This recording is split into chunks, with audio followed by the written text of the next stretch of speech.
তার বিরোধী দলনেতা তাকে 11 মাস হাউসের বাইরে রেখে হাউস চলুক। আমরা চাই না কোনো বিধায়ক শারীরিকভাবে নিগৃহীত হয়ে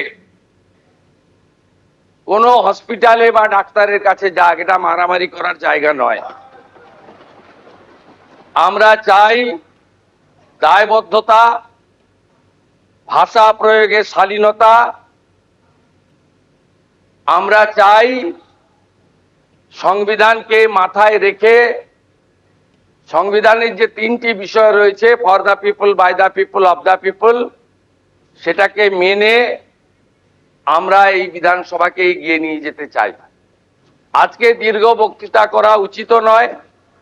পরম্পরা মেনে প্রোটেম স্পিকার, যিনি গত 3 দিন নিষ্ঠার সঙ্গে চালালেন, মাননীয় Tapas Roy, senior member of this house, senior leader of the state, তার যোগ্যতা দিয়ে যেভাবে পরিচালনা করেছেন, তিনিও নিশ্চয়ই ধন্যবাদ জ্ঞাপন করবেন। এখানে প্রধান বিরোধী দল থাকলেও অন্যান্য বিরোধী দল থেকেও কয়েকজন জিতে এসেছেন। এই বিধানসভায় সকলের প্রতিনিধিত্ব সুনিশ্চিত করার ক্ষেত্রে তারাও হয়তো শুভেচ্ছা দেবেন।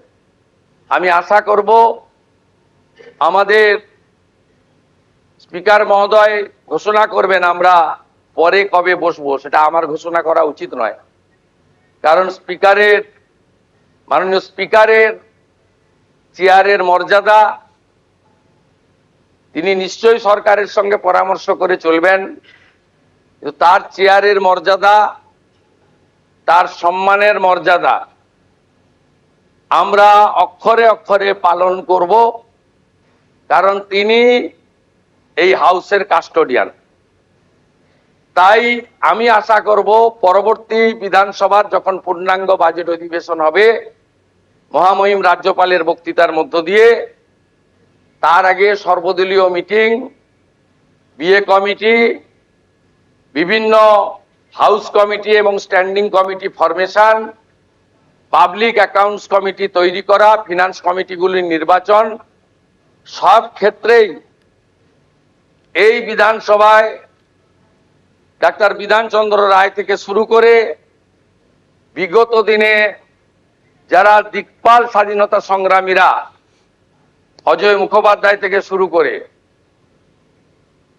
তারা যেভাবে এই বিধানসভাকে চালিয়েছেন, যে পরম্পরা ছিল, এই পরম্পরা আমাদের চলবে।